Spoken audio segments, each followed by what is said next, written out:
me know what your thoughts on it. We're going to jump into our next topic. So in this next topic, it seems like Ford, the CEO of Ford, has warned Tesla that, or warned Elon Musk maybe, that they got to keep the product fresh. They've got to keep it fresh because price cuts will soon no longer have an effect after a certain while, which makes sense. And I'll give you my thoughts on it and what I actually think, because it kind of makes sense. And, at some point there has to be a bottom of price, but we'll get into it. But if you're just joining in, my name is Dennis. I love talking about Tesla hacking, as I like to call it, but basically just getting the best deal on a Tesla at the best financing rate. So definitely hit that subscribe if you're interested. And today's video is actually sponsored by my Patreon link down below in the description if you want to support the channel and get access to the best Tesla buying guide out there that has links to all the best interest rates, some of them as low as 2.99 to 3.7% for financing your Tesla. So definitely check it out. Link down below in the description. And so let us get into this. Shout out to Electric Ford CEO warns Tesla about product freshness, believes their EVs are becoming commodities. So definitely a spicy headline, maybe even shots fired from Jim Farley, the CEO. So Jim Farley is warning about Tesla's product freshness, as he believes Tesla electric cars are at risk of becoming commodities. So it's funny I'm bringing up this topic because I know Shane is going to be all over this one because he loves taking shots at Tesla. But last summer, Farley accurately predicted that a price war in the EV market, which is basically what's happening now, and then they cut the prices of the Ford Mach-E. But of course, it didn't end there, and Tesla kept slashing prices through this year and throughout last year as well. And now the Tesla Model Y is $20,000 down from its high. And so here's what Jim Farley actually said. I think he's going to learn is that product freshness means a lot. The product gets commoditized and then you lose your pricing premium. That's a very dangerous thing.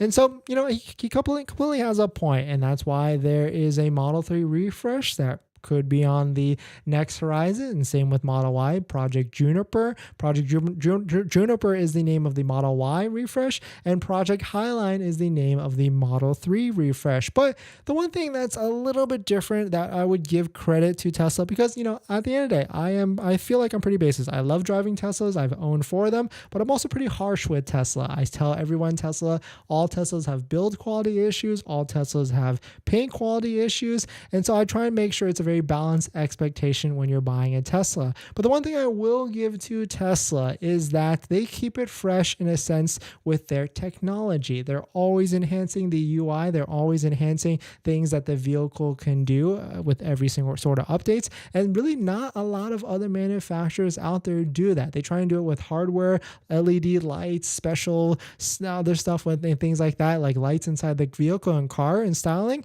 But Tesla is really the only one that keeps it fresh, because they understand that even though you drive your car all the time, most of the time you're sitting inside the car and you're interacting with the UI, entertainment system, and things like that. And so with Tesla, they update it frequently. They add cool features, like now you can fart all over the place if you really want to. Of course, that's not the coolest feature, but on top of that, it makes it very, very intuitive with a bunch of different features within their Tesla. So I will give it to that.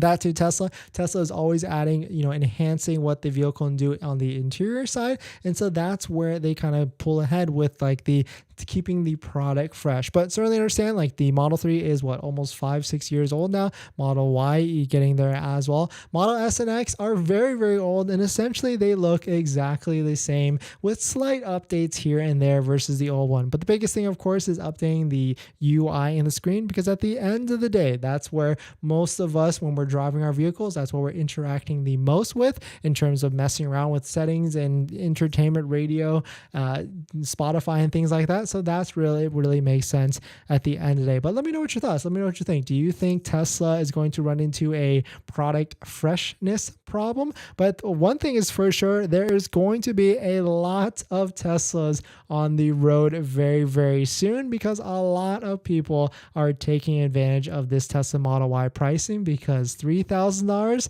discounts across the board, that makes it a very slick deal. And then of course, when you factor with the $7,500 federal tax rate that most people that make anywhere from $70,000 to $150,000 are going to qualify for, with W2 income, and that is why Tesla inventory is starting to crash and inventory is starting to sell at the end of the day. But let me know what your thoughts on it. I mean, at a certain point, the bottom, there is definitely going to be a bottom with pricing, and Tesla can't keep dropping the price over and over. They've got to spice it up with different incentives, different offers, whether it's subsidized rates, interest rates, whether it's free supercharging or this, that, and other, because they've done it in the past and they will certainly do it in the near future. But let me know what your thoughts on it. Let me know what you think.